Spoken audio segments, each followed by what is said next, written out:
구원을 약속하신 하나님이라는 제목으로 하나님 말씀 증거하겠습니다. 지난 시간에 스가랴 4장 말씀 했는데요.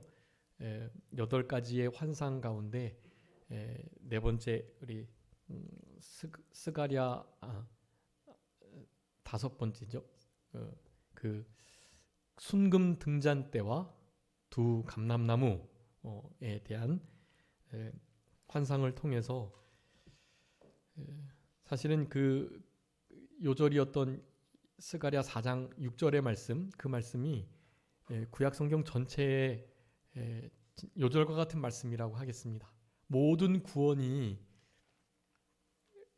무슨 이스라엘 백성들의 겸손함, 또 하나님 말씀을 순종 잘한 것, 범죄했지만 겸손하게 회개한 것, 이런 것으로 되는 게 아니라 여호와의 신으로 된다. 하나님의 영, 성령의 역사로 그 모든 구원 이루어감이 되는 것이라는 것을 말씀합니다. 스룹바벨 앞에서 큰 산이 평지가 되는 역사가 성령의 역사로 말미암는다라는 것입니다. 우리 성도님들의 삶 속에 있는 여러 가지 문제들도 오늘 스가랴 10장에서도 이스라엘 백성들을 공격하는 원수들, 이스라엘 백성들이 원래 우상 숭배하고 하나님 앞에 징계받아서 바빌론에게 포로 잡혀갔던 것이지만 그 모든 일들을 여전히 반복하고 있긴 해도 하나님께서 불쌍히 여겨주셔가지고 구원을 약속해 주신다는 말씀이고, 구원이 우리의 공로나 자격, 어떠함 때문이 아니라는 것을 분명히 하고 계시는 것입니다. 그래서 구원을 약속해 주셨는데 오늘 본문에서 스가랴 이제 후반부는 이스라엘 백성들을 향한 구원의 약속, 언약을 해주고 계시는 장면으로 계속해서 쓰여지고 있습니다. 물론 그 구원은 반대적으로 하나님의 백성과 나라들을 그동안 함부로 대했던 악한 세력들을 향한 심판으로 나타나는 거예요. 그래서 구원과 심판은 항상 동전의 양면과 같이 가는 것입니다. 이스라엘 백성들에게는 그 날이 신원의 날, 구원의 날, 회복의 날, 기쁨의 날이 되는 거고요. 이스라엘 백성들을 함부로 대했던 아수르, 바벨론 이런 나라들은, 애굽 이런 나라들은 당연히 심판의 날이 되는 거죠. 하나님 앞에 철저하게 악한 자로 악한 날에 악하게 쓰임 받다가 결국 심판을 받게 되는 것입니다. 그러니 구원의 약속은 이스라엘 백성들에게 적용되는 것이요, 이스라엘 백성들을 대적했던 자들에게는 멸망의 약속이었다라고 할 수가 있겠습니다. 오늘 본문에서 내가 구원해내겠다라는 말씀을 하고 계시는데, 그 구원해내시는 하나님을 여호와라 분명하게 말씀합니다.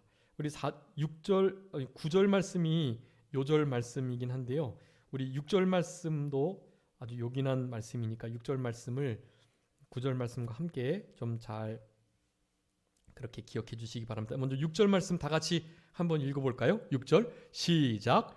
내가 유다 족속을 견고하게 하며 요셉 족속을 구원할지라. 내가 그들을 긍휼히 여김으로 그들이 돌아오게 하리니 그들은 내가 버린 일이 없었음 같이 되리라. 나는 그들의 하나님 여호와라. 내가 그들에게 들으리라. 아멘. 여기 내가 유다 그리고 요셉 족속은 요셉의 두 아들이 누구죠? 에브라임과 므낫세. 요셉은 사실은 실제적 장자의 명분을 가진 자예요. 그래서 요셉 지파는 에브라임과 므낫세에게 두 몫을 주었어요. 그래서 또 므낫세 반지파는 이 요단 저쪽 편에 아주 좋은 땅을 르우벤과 갓 지파와 함께 그 세 지파가 요단의 동편 쪽을 완전히 차지하는 아주 큰 지역을 받게 되는 그런 은혜를 입습니다. 근데 문제는 그런 큰 나라가, 그러니까 에브라임과 므낫세를 위시한 이 유다와 베냐민을 뺀 10지파가 다 하나같이 우상 숭배함으로 하나님 앞에 철저하게 징계를 받게 되는 거예요. 그런데 그 요셉 족속, 요셉 지파, 즉 북쪽 이스라엘을 가리키는데 북쪽 이스라엘까지도 하나님께서 구원해 주시겠다라는 약속을 해 주시는 것입니다. 여러분, 이게 무슨 그들이 잘한 게 아니잖아요. 이 유다와 이 요셉 족속, 그러니까 남쪽 유다와 북쪽 이스라엘을 가리키는 이 유다 족속과 요셉 족속들은 누구의 아들들이죠? 야곱의 아들들이죠. 야곱이 12아들들이 있었어요. 그 중에 유다가 4번째 아들이고요. 요셉은요 11번째 아들이에요. 11번째, 12번째가 요셉과 베냐민, 야곱이 사랑했던 라헬의 자녀들인데요. 그 요셉, 그러니까 유다 지파와 요셉 지파의 그 아버지 되시는, 그러니까 우리 야곱은 원래 어떤 뜻이죠? 발 뒤꿈치를 잡았다. 아주 이렇게 간사한 그런 이름이에요. 근데 이름이 뭐로 바뀌죠? 이스라엘로 바뀌죠. 사실은 야곱은 이스라엘이 되기 전 사실은 그 쌍둥이 형님 에서보다도 여러 가지 면에서 사실은 못한 거예요. 못했는데 우리 야곱이 무슨 명분을요? 장자의 명분을 사모하고 그 영적인 계대에 참여하려는 그 마음이 있었기 때문에 하나님께로부터 은혜와 복을 받게 되고, 그러니까 야곱이 훨씬 더 부족한 사람인데 야곱을 하나님께서는 말라기서에 보면 야곱을 내가 사랑하고 선택했고 에서는요 내가 미워했다, 그렇게 말하는 거예요. 여러분, 이게 얼마나 우리 하나님 앞에서 볼 때 하나님의 이 어떤 선하심, 은혜롭고 공의로우신 공정하신 그런 성품을 우리가 신뢰하지 못한다면 너무 편파적이고, 은혜로 한다고 하시는 것 같지만 그 은혜 속에 어떤 좀 튀는 불평등, 그런 것이 이렇게 느껴질 만한 그런 상황인 거예요, 사실은. 그런데 우리가 하나님의 그 뜻을, 차원이 다른 그 하나님의 작정과 경영하심을 우리가 우리의 생각으로 그렇게 판단해서는 안 돼요. 인간의 언어로 한정되게 표현되니까 내가 에서는 사랑하고 에서는 미워하고 야곱은 사랑했다, 야곱은 택했고 에서를 내가 버렸다, 이런 식으로 표현하지만 그 안에는 우리가 감히 상상조차 할 수 없는 많은 그 경영하심이 있는 거예요. 그것이 어우러져서 그런 결과가 나타났다라고 생각하시면 됩니다. 어쨌든 이 야곱의 자녀들, 이 유다와 요셉, 이 나라들이 사실은 구원받을 만한 아무런 자격이 없고요. 마치 아버지와 같이 아버지가 그렇게 택함을 받아서 사랑받았을 뿐인데 그 자녀들은 그 사랑에 감사감격해서 하나님을 정말 잘 믿어야 되는데 이 에서 형님 족속보다, 에돔 족속보다, 그 롯의 조카들, 롯의 후손들인 모압, 암몬보다 훨씬 더 잘 섬겨야 되잖아요. 그런데 차이가 없는 거예요. 하나님께서 그래서 징계하실 수밖에 없고, 그 주변 사실은 다 먼 친척들이거든요. 가까운 친척들이기도 하고, 그런 이들로부터 계속해서 가시노릇, 또 채찍 노릇, 이런 것을 당하게 되는 거예요. 그런 가운데서도 하나님께서는 오늘 본문과 같이 구원을 약속해 주십니다. 아무런 공로 없는데, 그들이 뭐 잘한 게 없어요. 오늘 어떻게 해서 구원을 얻게 해주셨다고요? 내가 그들을 긍휼히 여김으로. 이 6절이 그 말하는 거예요. 내가 유다 족속 그리고 요셉 족속을 구원할 건데 어떻게 여겨서요? 긍휼히 여겨서 그들로 하여금 돌아오게 하겠다. 사실은 돌이킬 마음도 없었어요. 그냥 거기가 좋사오니, 그 애굽, 그 아수르, 그 바벨론이 좋은 거예요. 잡혀갔는데 거기가 생각보다 좋은 거예요. 막 포로 생활하고 확 힘들었던 게 아니고요. 애굽은 하나님이 그런 일을 그렇게 하게끔 하셔서 그네들로 나오고 싶어 하게 했어요. 그래서 부르짖었단 말이에요. 그런데 아수르나 바벨론 시대에는 그런 게 아니었어요. 그게 좋은 거예요. 거기가.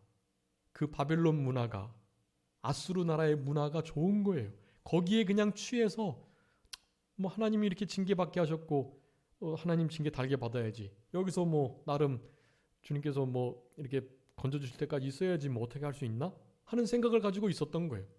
그렇게 있으면 안 돼요.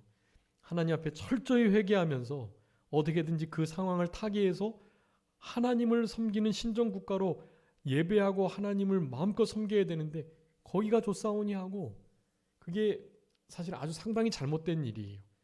그 일제시대의 그 강점기를 어떻게든지 극복하려고 우리나라의 독립을 무폭력으로 그렇게 추진했던 거기에 핵심 멤버들이 반 이상이 다 크리스천들이었어요. 목사님들이었단 말이에요. 목회자들, 장로님도 계시고.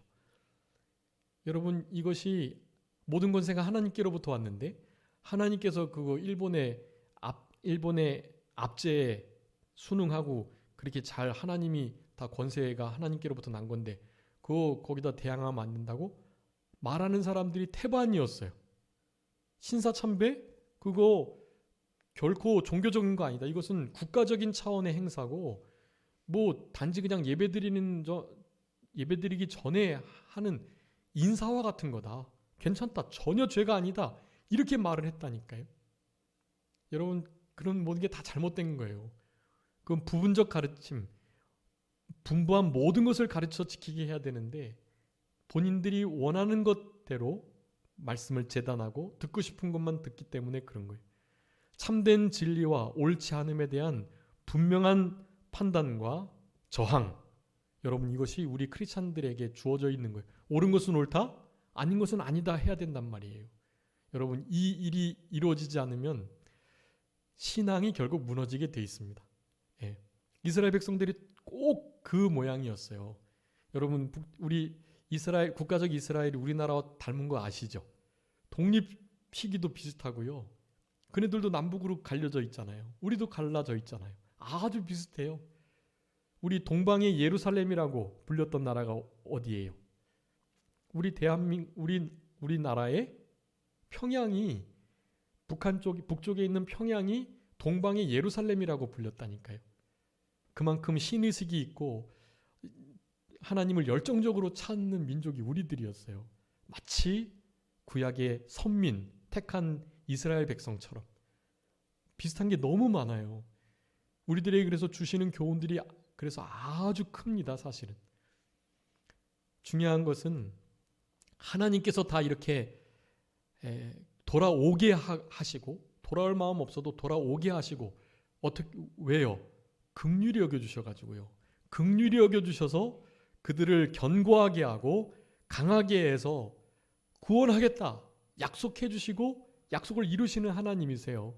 그런데 그런 모든 것들도 사실은 그 안에 의인이 하나님 앞에 중보하는 하나님의 징계를 막아서고 그 결렬된 곳에 서는 그 중재자, 중보자가 있기 때문에 그게 가능한 거예요. 여러분 그런 자들은 시대마다 있었어요. 그런 자들이 우리들이 되어야 됩니다. 여러분 우리 개신측 교회에 속한 교회가요. 사실은 이 마지막 때에 그런 역할을 감당해야 돼요. 이렇게 고지식하게 말씀을 그대로 가르치고 배우고 행하려고 하는 교회가 잘 없어요. 여러분. 그래서 많은 교단에 좀 이렇게 영적인 지도자들이 항상 했던 말이 있어요. 근데 이제 실망이 컸죠. 우리 교단도 이제 신문에까지 나고 막 총회가 막 분열되고 이런 것들 때문에 특별히 이번에 창강교회가 법통노예로 갈려지면서 아주 큰 우리 교회 그 한국 교회 미디어에서도 크게 이슈를 해서 다뤘어요. 우리나라의 보수교단 유일한 보수교단이었는데 이 교단마저도 이렇게 시끄럽다 하면서 뉴스가 크게 났다고요. 그 전부터 사실은 항상 주목하고 있었습니다. 우리 김현보 목사님과 이병규 목사님이라는 중요한 우리나라에서 신구약 성경을 강해서와 이를테면 주석 같은 걸 완강한 사람이 없어요. 딱 우리 이병규 목사님하고 박윤선 목사님. 이제 그 뒤에 이제 이상근 목사님이 주석서를 온전히 신구약 66권을 내셨고, 우리나라에는 그렇게 세 분이에요. 그리고 외국에도 몇 안 돼요. 그 성경 전체를 그렇게 완강한 일맥상통한 성경 저변에 흐르는 중요한 주제를 중심으로 성경의 원리에 어긋나지 않게 그 성경을 이렇게 해석하고 주석한다는 건 상당히 어려운 일이거든요. 그 일을 우리 교단의 이병규 목사님이 하신 거예요. 그러니까 한국교회 안에서 사실은 작은 교단이지만 계속해서 주목하고 있었다고요. 근데 그분들이 항상 하셨던 말씀이 있어요. 마지막 때는 다른 데는 몰라도 저 군소교단 총회를 다 합쳐봐야 다른 교단의 노회도 안 되는 수. 뭐 합동이나 통합은 어떤 한 노회가 뭐 2,000교회, 3,000교회 되거든요. 근데 우리는 총회 전체 교회 수가 200개가 안 돼요. 그러니까 외국의 선교지 교회까지 합쳐서 200개가 안 된단 말이에요. 그러니까 다른 교단의 노회, 소노회도 안 돼요, 사실은. 소노회도 다른 데는 500교회 막 그러거든요, 보통. 그런 것이 이제 합쳐서 총회가 몇만 교회가 모이게 되는 거예요. 근데 우리 교단은 사실은 총회라 불릴 수 없는 수준입니다. 흔히 총노회라고 원래 불렸어야 되는데, 그래도 형식을 갖춘 총회로 이제 일컬어졌는데, 그게 다른 게 아니에요.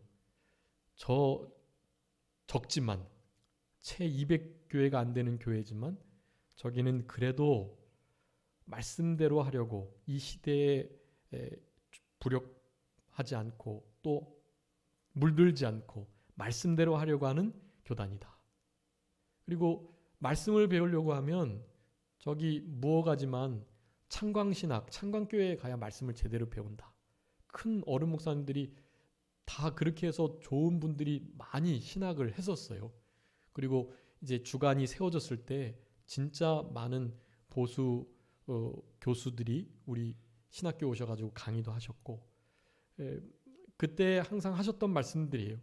아마 마지막 때는 저 작은 교회지만 저 개신교단에서 아마 순교자가 많이 나올 거라고 다들 그러셨어요. 그런데 그런 기대가 무색하게 참 이렇게 안타까운 그 시절을 지금 보내고 있습니다. 그럼에도 하나님께서 남은 그루터기를, 거룩한 씨를 분명히 두시고요. 우리 안에 그런 마음이 있습니다.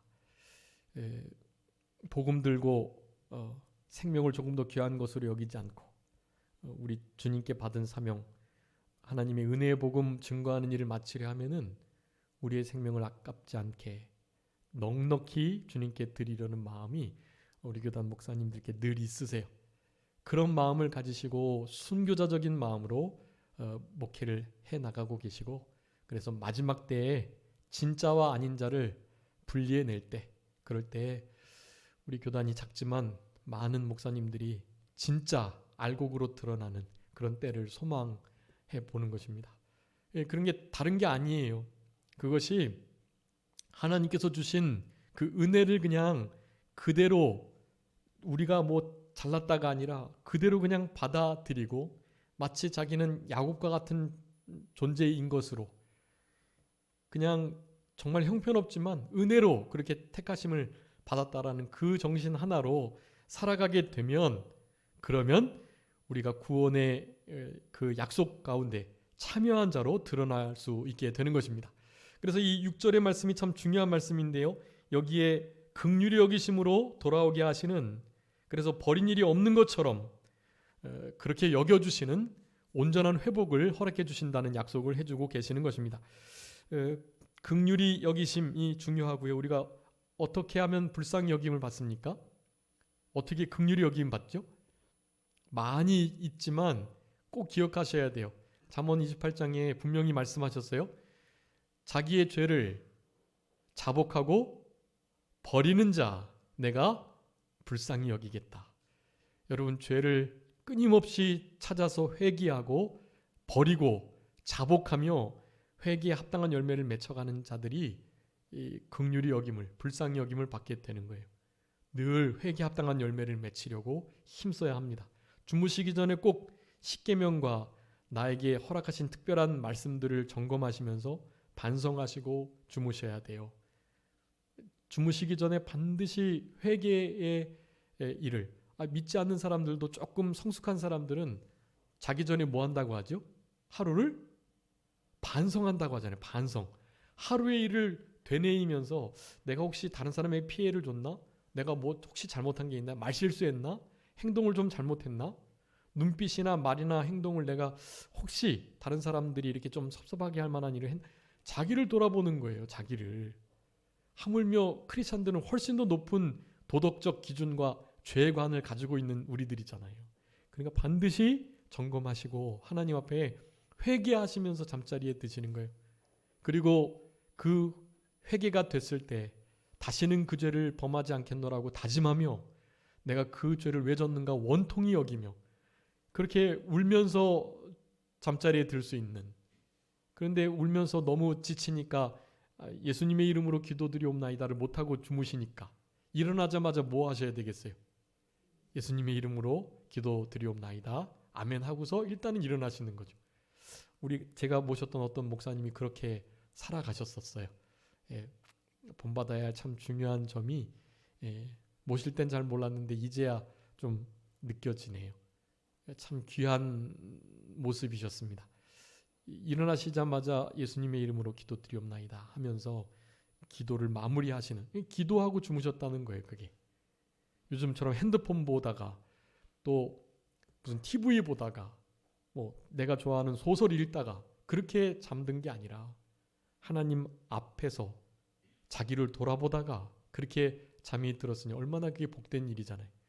사실은 그런 삶을 살아가는 자들에게 하나님은 그래도 다른 사람보다는 조금 더 긍휼히 여겨주세요. 성경은 그렇게 말하고 있어요.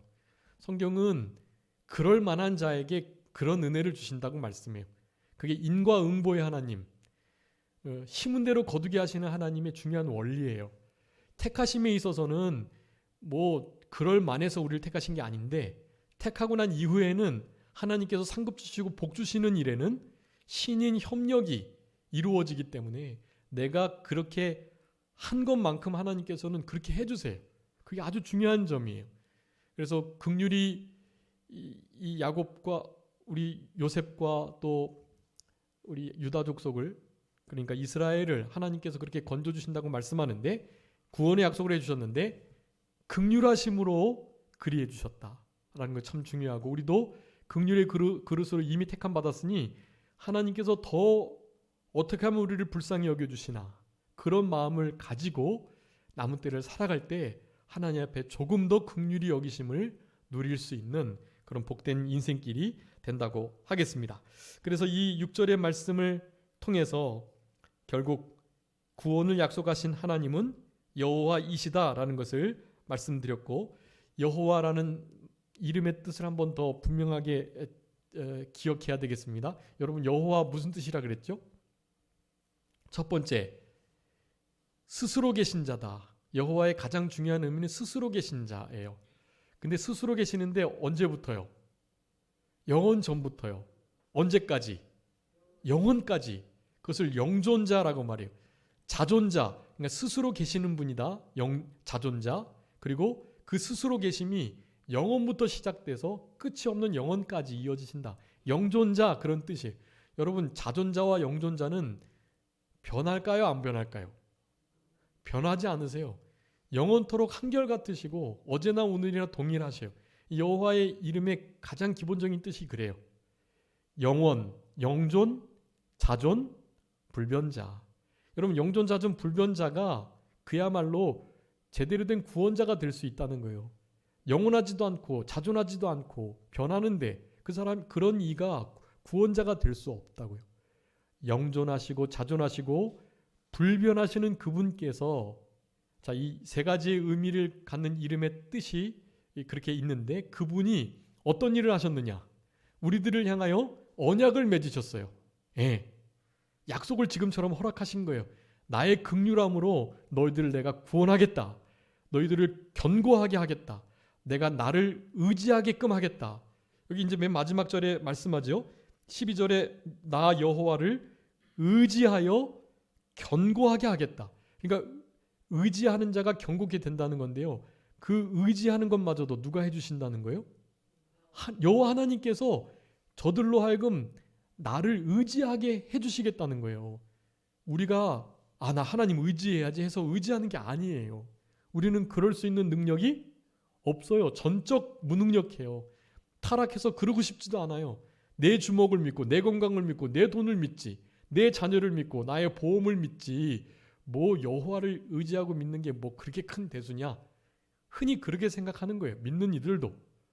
그런데 하나님께서는 은혜를 따라 택하신 그 남은 자와 같은 그들은 나로 하여금 내가, 그러니까 하나님께서 저들로 하여금 나를 의지하게 하시겠다. 다른 사람은 몰라도 저 하나님의 자녀들은 나를 의지하게끔 내가 할 거야. 의지하게 함으로 다른 어떤 일이 있어도, 환경이 어때도 견고하게 할 거야. 그렇게 말씀하시는 거예요. 자, 우리 하나님은 그렇게 여호와로서 언약을 우리들에게 맺으시는 분이세요. 아주 중요합니다. 여러분, 언약을 누구랑 맺죠? 여러분 지금 무슨 코 올리게 하고 언약 맺을 수 있으시겠어요? 언약의 내용도 그렇고 언약의 어떤 무게도 그렇고, 그러니까 언약의 상대자가 어린아이 코 올리게면 그게 언약할 만한 게 아닌 거예요. 내가 뭘 주면 좋지. 근데 우리 하나님은 우리를 향해서 우리가 어떻게 감히 하나님의 언약의 대상자가 되냐고요.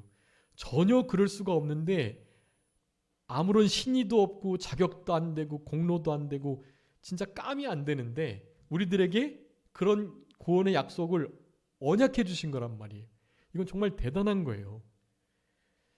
여러분, 우리나라가 미국에 의해서 원조를 받을 때 6.25 이후에 뭐 폐허가 돼서 아시잖아요. 필리핀 사람들이 와가지고 장충 체육관 지어준 거. 필리핀보다 우리나라가 훨씬 어마어마하게 못 살았어요. 불과 지금 50년, 60년 전이 그게. 그런데 복음을 받아들이고 이 몇십 년 안에 이런 큰 경제 성장을 얻게 된 거예요. 거기에 얼마나 많은 정치 또 종교 지도자들이 힘을 썼는지 몰라요. 근데 그런 이들이 지금 다 무슨 아주 죽일 놈들이 돼 있어요. 그런 분들이. 우리나라를 세우신, 이렇게 경제를 일으키신 그런 분들이 아주 그냥 사상적으로 뭐 권력을 유지하려고 막 이렇게 애썼던 그런 이들로 그렇게 전락해 버려 있어요. 지금 이 나라가 제대로 되기 위해서는 진정한 역사를 바로잡아야만 합니다. 사실은. 근데 그게 무너져 있는 시대를 살아가고 있고요. 근데 지금 다행인 것은 우리 주만이 주원이 정도 신승희와 같은 그 나이대의 아이들이 그래도 그 인터넷이 이제 발달해서 그랬는지 여러 구글이나 좀 객관적인 자료를 나름대로 조사하는 세대더라고요. 그래서 도리어 그들이 좀 바로 알고 있어요. 지금 막 전교조들이 가르치는 그런 국사 세계사보다 자기네들이 구글을 통해서 조금 더 신빙성 있는 더 객관적인 역사를 추구하려고 하는 그런 시대가 됐어요. 소망이 있는 거고요.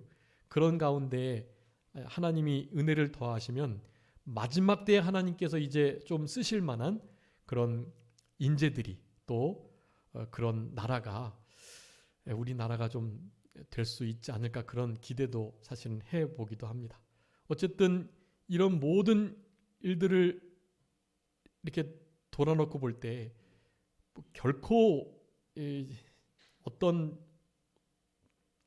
언약의 대상이 아니에요. 우리나라는 미국에 대해서. 근데 미국이 우리나라를 향해서 원조하면서 또 진짜 교회적 동맹을 맺어서 우리 크리스찬들이 한국에 있으니 그 크리스찬들을 살려내기 위해서, 그 크리스찬들이 이런 모양 저 모양으로 다 죽어가면 우리 선교사님들이 오셔가지고 세웠던 학교나 병원이나 이 복음적 국가가 큰 일을 당하게 되겠기에 진짜 이 교회적인 연합으로 이 여러 가지 원조와 또 흔히 말하는 그 동맹이 맺어진 거예요. 우리가 뭐 지리학적으로 요긴한 자리이긴 한데 뭐 일본으로도 충분해요. 예, 일본을 거점으로 충분히 우리가 할 역할들을 할 수 있어요. 그런데 우리나라를 그렇게 대해 준 것입니다. 그건 참 감사해야 할 일이고 우리가 보답해야 돼요. 미국에 지금 교회가 타락되어 있는데 미국으로 우리가 들어가서 진짜 참된 진리를 전하고 거듭난 그리스도인 본 크리스찬으로서의 그 모습들을 나타내 주어야 할 그런 시대 속에 우리가 지금 살아가고 있습니다. 실제로 미국을 위해서도 많이 기도해 줘야 하고요. 우리가 빚졌으니까요. 어쨌든 그런 빚진 것을 보답하는 그런 우리들이 되어야만 합니다. 언약을 맺을 수 없는 상대자인데 우리와 언약을 맺어주셨다. 우리 여호와의 크나큰 역사와 은혜입니다. 여호와는 언약을 맺어주시는 분이에요. 자, 자존하시고 영존하신 불변하신 그분께서 우리와 언약을 맺어주셨다. 근데 그 언약을 우리는 번번이 깨고 언약의 배반자로 나타나는데 여호와께서는 그 언약을 여호와의 성실하심으로 계속해서 지켜나가세요. 그래서 다섯 번째죠. 영존, 자존, 불변, 그리고 언약을 맺으시는. 그리고 다섯 번째로 맺으신 언약을 어떻게 할까요? 반드시 이루시는 분, 성취하시는 분이에요. 자, 여호와의 중요한 의미가 여기에 다 들었어요. 다섯 가지. 근데 하나가 더 있어요. 영존, 자존, 불변하신 그분께서 우리와 언약을 맺어주셨는데 그 언약을 반드시 성취하신다. 근데 언약을 성취하시려면 어때야 될까요? 능력이 있어야죠. 능력이 없으시면 언약을 이루고 싶어도 못 이루시잖아요. 그렇기 때문에 여호와의 마지막 여섯 번째 의미는 어떤 분이시다? 전지전능하신 능력자이시다. 구원하시기에, 약속을 성취하시기에 능하신 분이다라는 의미가 들어있어요. 자, 그래서 이 여호와라는 이름을 제가 이렇게 시간을 많이 해서 말씀드리는 것은 이게 아주 중요한 의미이기 때문에 그래요. 여러분, 우리가 믿는 하나님이 어떤 하나님이시다? 여호와 하나님이시다. 여호와 하나님, 우리가 이 말을 할 때 지금 이제 여호와라는 단어는 이제 구약의 야훼의 의미인데 그 여호와라는 의미가 신약에는 뭐로 바뀌었을까요? 주로 바뀐 거예요. 주님, 그 롤드, 그 주가 바로 여호와라는 의미예요. 그래서 우리가 무슨 일이 있을 때 주님 하죠. 근데 그 주님 그 소리가 뭐예요? 여호와를 부르는 소리예요. 영존, 자존, 불변하신 언약을 맺으시고 언약을 성취하시는 능력의 하나님께 부르짖는 소리예요. 주님. 그래서 우리는 그렇게 안 하는데 다른 교단은 기도하기 전에 뭐 하죠? 주여 삼창이에요. 주여. 자, 주여 삼창하고 기도하겠습니다 하면서 주여 주여 주여 세 번을 삼창하고 기도를 드려요. 근데 그것이 이제 뭐 이렇게 소리 내고 또 그런 것을 이렇게 별로 달가워하지 않고 또 원래 이렇게 체질에 맞지 않는 우리 교단이니까 안 하지만 우리 성도님들께서 그냥 혼자 기도하실 때는 주님을 세 번이 아니고 계속 부르시면서 기도하셔야 돼요. 그리고 무슨 일이 있으면 뭐라고 소리를 내셔야 돼요? 어디 발을 헛디뎌가지고 넘어질 뻔했을 때 그렇게 하는 거예요. 주여 이렇게 주여 주님 이런 식으로. 심지어는 스님들도 물에 빠질 때 주여 그런다잖아요. 스님들도 석가모니 이렇게 할 수가 없잖아요. 그러니까 주여 그런 게 툭 나온다는 거예요. 자신도 섬기는 어떤 신의식이 있기 때문에 그 주라는 소리가 툭 나오는 거죠. 여러분, 주님은 여호와라는 의미예요. 그래서 우리 주님이 바로 예수 그리스도이시기 때문에 살아계신 그리스도 예수, 우리 주, 바로 여호와이신 우리 예수님을 의미하는 것입니다. 그런 여호와께서 우리들에게 구원을 약속해 주셨다라는 사실이에요. 그래서 1절부터 3절까지 우상과 거짓된 목자들 하나님께서 징계하시겠다는 거고요. 하나님을 믿어야 되고 의지해야 되는데 자꾸만 애굽, 아수르, 바벨론 그 여러 나라들을 의지하는 거예요.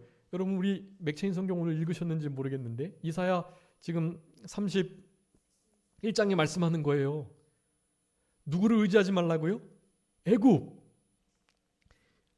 그 강력한 힘을 가지고 있는 애굽의 말들을 의지하지 마라.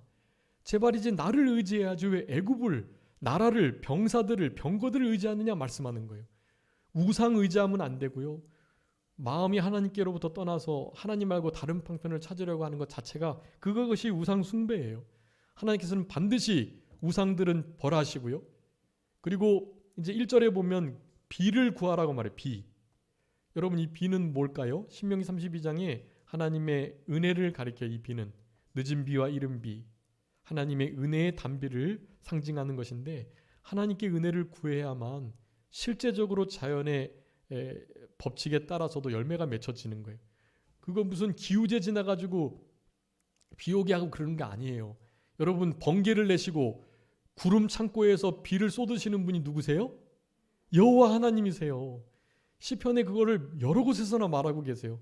번개로 길을 내시고 구름으로 비를 만드시는 비 창고가 있다고 말씀하시잖아요. 그 창고에서 원하시는 대로 하나님께서 비를 내리시는 거예요. 여러분 그 하나님께 비를 구하고 하나님께 요청을 드려야지 우상 숭배하고 우상들에게 기우제를 드려가지고 기우제하면 비가 온다고는 해요. 지성이면 감천이라고. 하나님이 일반 은혜를 베풀어 주셔서 그렇게 정성을 다하면 하나님께서 또 역사하시기도 해요. 그런데 우리는 그런 게 아니에요. 우리의 아버지께, 우리의 주인 그분께 다이렉트로 말씀을 드리는 거예요. 그러면 실제로 하나님께서 역사해 주시고 우리 에스겔 36장 37절에 하나님께서 모든 은혜를 준비해 두셨어도 뭐 하지 않으면, 구하지 않으면 안 주시겠다고 말씀하시는 거예요. 이렇게 준비되어 있지만 너희들이 나에게 구하여야 할지라. 구하지 않으면 하나님께서 그거 안 주세요. 필요에 따라서 주시기도 하지만 이런 교훈을 주시고자 안 주신단 말이에요. 반드시 구하셔야 돼요. 누구에게 구하지 말고, 우상에게 구하지 말고, 헛된 우상, 아무 힘 없는, 눈이 있어도 보지 못하고 입이 있어도 말하지 못하고 손 발이 있어도 걷거나 만지거나 움직이지 못하는 그들에게 구할 것이 아니라 살아계신 여호와 하나님, 우리의 주인 그분께 구하라고 말씀을 하고 있는 것이에요. 여러분 이런 우리 주님을 살아계신 하나님으로, 나의 주인으로, 여호와로 모시고 살아가는 것은 얼마나 복된 일인지 알 수 없습니다. 그래서 1절부터 3절까지의 말씀이 그러하고 이 거짓 선지자들, 목자들이 여기에 이제 수렴소나 또 여기 3절에 목자가 나오는데 그건 다 거짓 선지자 또 거짓 정치 지도자들을 가리켜요.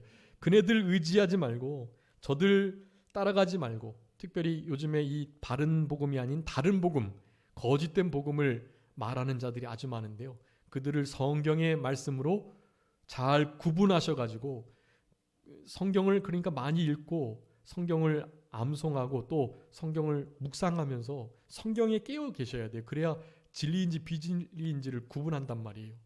지금 유튜브를 보니까 우리 정통교회에서 떠나간 목사들과 장로들이 신천지 진짜다 하면서 성명서를 내고 기자회견을 하고 그런데요. 글쎄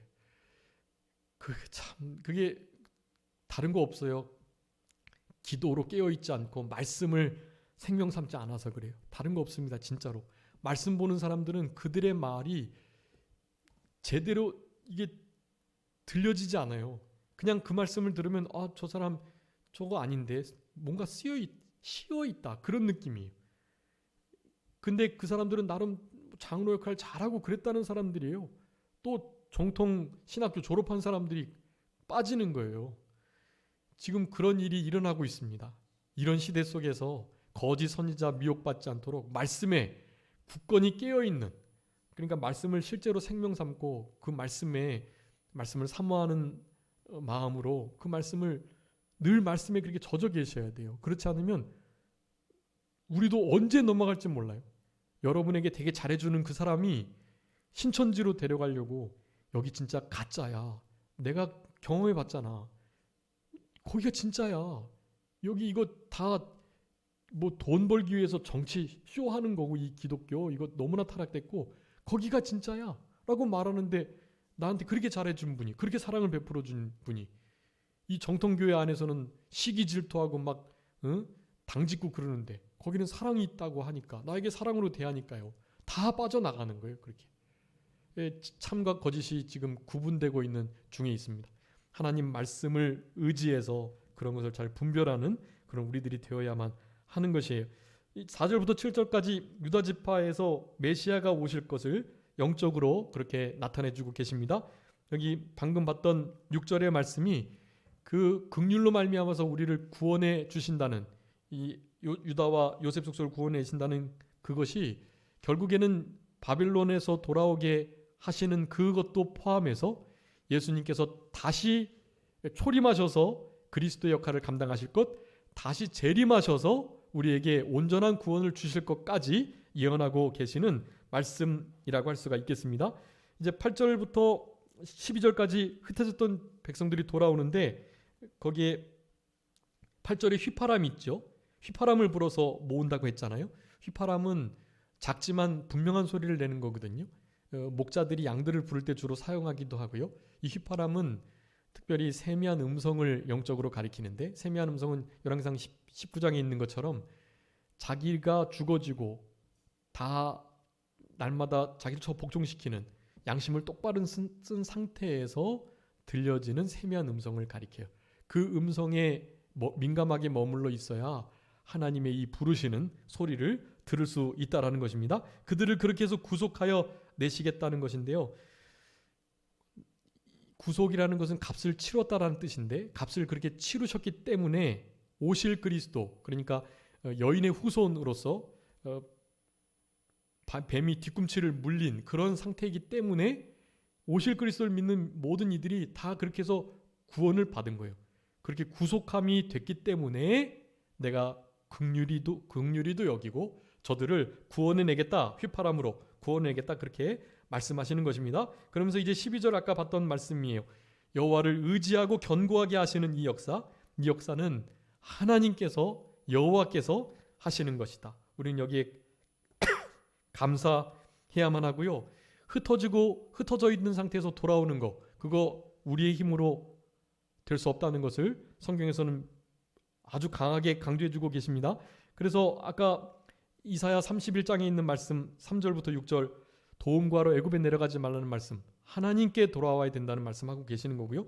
또 우리 맥체인 시편 85편 우리 오늘 읽으셨을 건데 1절에 주의 땅에는 은혜를 베푸셔가지고 야곱의 포로된 자들을 돌아오게 하셨다라고 말씀해요. 포로된 자를 돌아오게 하시는 분이 여호와이신 거예요.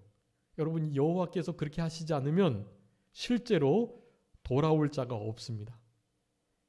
의지하게 하시고 또 돌아오게 하시고 의지하여 견고하게 하시고 그 구원을 의심하지 않게 하시고, 그런 역사들을 이제 초림 예수님, 또 이제 다시 오실 메시아 되시는 그리스도께서 그 일을 그렇게 이루실 것이라는 것을 중복 예언을 우리 스가랴서 10장에서 하고 계십니다.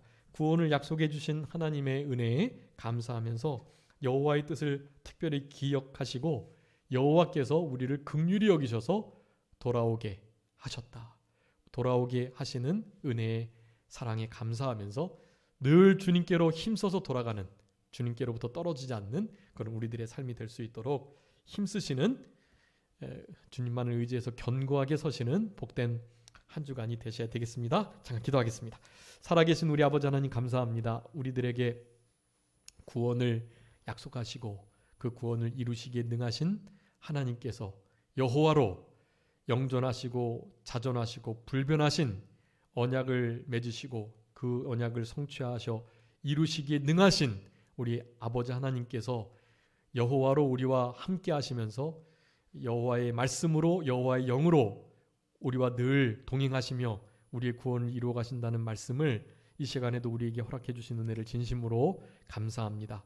우리 주님께로 늘 돌아가기를 원하오니 주님께서 우리를 돌이켜 주시고 주님께서 돌이켜 주신 우리가 돌아가겠다는 고백을 드리면서 모든 공로는 다 주님께 돌리고 우리 주님의 불쌍히 여김을 바라는 주님 앞에 늘 하나님을 경외함으로 철저하게 회개하여 자복하고 자신의 죄를 버리는 그런 복된 심령들 되게 하셔서 우리 주님 앞에 불쌍히 여김을 받고 도우심을 힘입는 그런 복된 신앙의 길을, 인생의 길을 걸어가는 우리 모두가 되게 하여 주옵소서. 특별히 모든 어려움의 문제들을 우상에게 아뢰는 것이 아니고 비를 내리시고 거두시는 천지 만물의 주관자, 주재자 되시는 우주의 통치자이신 하나님 아버지 여호와께 간절히 구할 수 있는 우리들의 심령 되게 하여 주시기를 간절히 바라옵고 모든 것 주님께 맡기오며 살아계신 예수 그리스도의 이름으로 기도 올리옵나이다.